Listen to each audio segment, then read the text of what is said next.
Halo, gue Satria. Terjaga semalaman bukan hal yang susah buat gue. Soalnya, pas dulu kerja di call center, gue terbiasa kerja lembur shift malam. Waktu itu, gue inget banget, hari Minggu.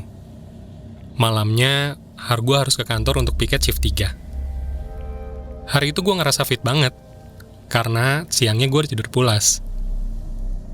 Gue sampai di kantor jam 7 malam. Habis buka gerbang kantor yang gak kunci, ada 2 orang satpam di pos jaga lagi nonton TV. Langsung deh gue sapa mereka. Malam, Pak. Malam, Pak. Aneh, gak ada jawaban. Biasanya mereka ramai banget kalau lagi nonton TV. Terus nyapa duluan. Ya, mungkin lagi bad mood aja kali. Sedikit gue jelasin, kantor gue ini ada di sebuah bangunan besar, 5 lantai yang diisi beberapa perusahaan. Penasaran dengan kelanjutannya? Kamu bisa dengar langsung di podcast yang tak terlihat. Hanya di Spotify.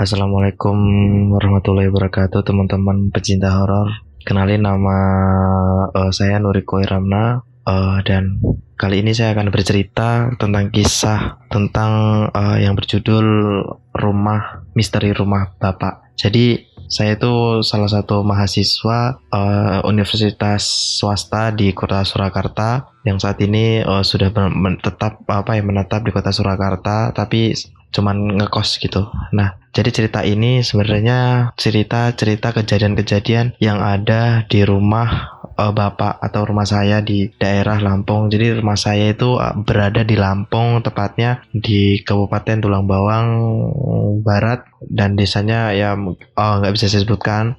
Rumah bapak saya ini rumah yang kuno, rumah yang desainnya itu desain lama, desain tua. Memanjang ke belakang, agak lebar dikit, tapi lebih condong memanjang ke belakang, dan di belakang itu banyak tanamannya bapak. Nah, sebenarnya cerita ini itu cerita kejadian-kejadian yang dialami sama satu keluarga. Nggak cuma saya atau bapak atau ibu atau adik-adik, tapi semua ya pernah merasakan gitu loh. Jadi langsung aja kita mulai. Nah, jadi yang pertama itu bisa dibilang itu kayak awal direnovasi rumah ini itu tuh kayak setiap malam sekitar jam 12 atau jam 10 sampai jam 2 itu pasti ada bunyi jatuh dari atap, itu kayak bunyi orang loncat. Itu setiap malam, dan yang mendengarkan nggak cuma keluarga inti saya, tapi dari keluarga-keluarga yang berkunjung yang menginap malam di sini gitu loh. Jadi saya ceritakan aja. Jadi di depan itu kan ada teras, terus masuk ke teras itu ada ruang tamu. Lurusan ruang tamu itu, samping ruang tamu itu ada kamar, dan kamar itu kamar mbak saya ketika mbak saya sudah menikah, lalu sekarang menjadi kamar saya. Kemudian di habis ruang itu nanti masuk ke ruangan kedua, karena memanjang ke belakang kan, itu masuk ke ruangan kedua lewat ruang tamu itu nanti ada ruang tengah. Jadi bunyi itu kira-kira bisa dibilang dari ruang tengah. Pasti dari ruang tengah, pasti jatuhnya dari ruang tengah. Jadi kayak suara itu kayak dep dep dep dep dep, tapi keras banget, dan itu jalan ke arah kamar saya di kamar depan. Itu pasti itu selalu dari jam 10, 11 atau jam 12. Itu waktu itu saya lagi tidur sama budi saya. Kebetulan budi saya nemenin waktu itu karena bapak itu lagi tugas luar. Budi saya itu belum tidur ceritanya, masih ngobrol lah sama saya. Itu waktu itu saya masih SD. Saya ingat banget saya masih SD di situ, dan kayak Budi itu ngomong, apa bener sih apa yang dibilangin mama kalau ada suara seperti itu? Ya bener aja Budi, kataku. Ya udah. Akhirnya Budi itu belum bisa tidur juga karena ya waktu itu kayaknya Budi itu masih fresh lah badannya. Terus kemudian di sela-sela kita ngobrol itu Budi itu denger lagi suara kayak gitu. Dep dep dep dep dep, jalan ke depan pintu kamar saya dan berhenti. Setiap dibuka pasti tidak ada orang gitu loh. Dan yang kedua, langsung saja lanjut cerita yang kedua. Jadi yang kedua itu ada kejadian sebenarnya dari adik saya gitu loh. Jadi dari adik saya itu yang ketiga, itu saya udah punya 2 adik, dan yang ketiga dan yang kedua, yang terakhir, maaf. Jadi yang ketiga ini sangat pekat gitu loh, bisa dibilang kayak indigo lah gitu loh. Cuman kalau menurut saya dia lebih prepare dia tuh bisa melihat itu, dan apa ya, sangat sensitif lah akan hal kayak gitu, tapi juga bisa melihat gitu loh. Jadi pada saat itu, ini ceritanya ibu saya yang menceritakan gitu.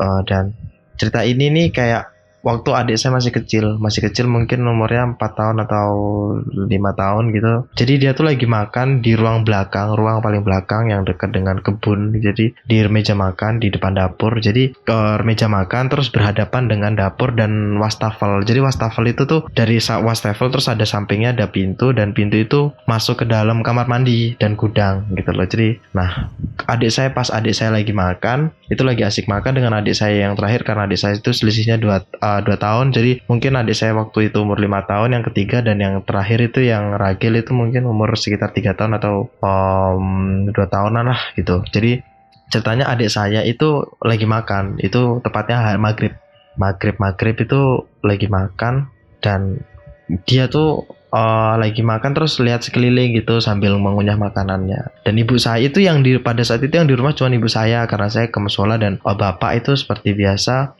dinas gitu loh, keluar gitu loh. Pada saat itu adik saya tuh lagi melihat sekitar, dan tok pandangannya tuh terhenti di samping wastafel. Jadi kata dia di samping wastafel itu dia terhenti sejenak terus kayak melotot gitu loh. Tapi adik saya yang nomor 4 itu tetap aja melanjutkan makannya gitu loh, tanpa acuh tak acuh, tanpa tahu mbaknya lagi ngapain gitu loh. Ketika dia melotot, dia tuh langsung membalikan pandangannya ke arah adik saya gitu loh, arah adik saya yang lagi makan, adik saya yang terakhir yang lagi makan gitu loh. Terus pada saat itu adik saya yang itu akhirnya pelan-pelan memberanikan diri untuk melihat lagi. Adik saya yang nomor 3 itu sebut saja namanya Shiva gitu, biar enak mana. Si Shiva ini ngelihat lagi ke arah itu gitu loh, ke arah itu tadi, tempat wastafel itu. Namun itu udah nggak ada. Terus kemudian dia bercerita sama ibu saya kalau dia melihat seorang sedang jongkok, senyumnya lebar sampai ke telinga, dan di senyumnya itu dipenuhi dengan gigi yang taring dan gigi yang tajam, dan dari senyumnya itu seperti banyak darah di bibirnya. Lalu dia sedang melambai-lambai ke adik saya, atau lebih tepatnya memanggil-manggil, tapi dengan lambaian tangan. Dan katanya pria itu memakai baju biru dan celana yang biru dan sobek-sobek. Sudahlah berlalu. Terus kemudian kita maju lagi ke waktu selanjutnya. Jadi waktu itu ini cerita tentang adik saya lagi yang bernama Shiva. Jadi ketika itu tepatnya jam 5, dan kisah ini diceritakan oleh ibu saya lagi, karena kebanyakan ibu saya itu sama adik saya 2 ini, si Shiva dan sebetulnya si Shiva sama si Kia. Jadi adik saya Shiva ini itu waktu itu kita kira umurnya tuh sekitar 5 tahun atau 6 tahun lah, awal-awal dia TK gitu loh. Dan dia udah tahu makhluk halus seperti apa, dia sudah tahu bahwa makhluk yang dia lihat itu makhluk halus, dan dia tuh sudah memiliki rasa ketakutan lah gitu loh, karena mungkin bentuknya yang tidak seperti manusia pada umumnya gitu. Dan terus ini pada saat itu adik saya itu mau menjemput bapak ibu saya yang sedang di belakang rumah paling pol. Jadi kan banyak tumbuh-tumbuhan, terus ada di belakang rumah sendiri itu ada pohon pisang. Itu biasanya tempat favorit bapak ibu saya yang lagi misalnya lagi berkebun atau lagi bakar-bakar sampah gitulah. Jadi intinya adik saya tuh mau nyusul, tapi tiba-tiba langkahnya terhenti dan melotot gitu katanya. Dia melotot dan melihat jadi di belakang rumah itu kan ada pohon namanya pohon jeruk, dan jeruk itu namanya jeruk purut, pohon jeruk purut itu. Dan katanya langsung dia habis melotot itu dia langsung lari masuk ke dalam rumah gitu loh. Dan akhirnya dia lihat lagi mengintip dari pintu, sudah tidak ada gitu loh sosok itu. Dan waktu itu dia langsung lari ke belakang, terus meminta bapak sama ibu langsung ayo masuk, seperti kayak gelisah dan khawatir, ketakutan. Terus kemudian bapak itu waktu itu langsung mandi, dan dia bercerita ke ibu, katanya dia melihat sosok wanita putih, berbaju putih, pucat putih seluruh badan, sedang lebih tepatnya mangap, dan dagunya itu sampai ke bagian leher, kemungkinan leher, rambutnya panjang dan sedang melotot ke arah dia. Saya merinding. Jadi sedang melotot beberapa detik untuk melihat adik saya, dan adik saya pun langsung kaget dan lari. Seperti itu. Sebenarnya masih banyak lagi ya yang bisa cerita-cerita dari misteri rumah Bapak ini. Tapi mungkin untuk pemanasan untuk podcast pertama saya, untuk kisah pertama saya mungkin sekian saja. Semoga apa yang saya ceritakan bisa menghibur dan bisa menjadi bahan sharing untuk teman-teman pencinta cerita horor. Jadi, terima kasih, sampai ketemu di podcast selanjutnya. Assalamualaikum warahmatullahi wabarakatuh.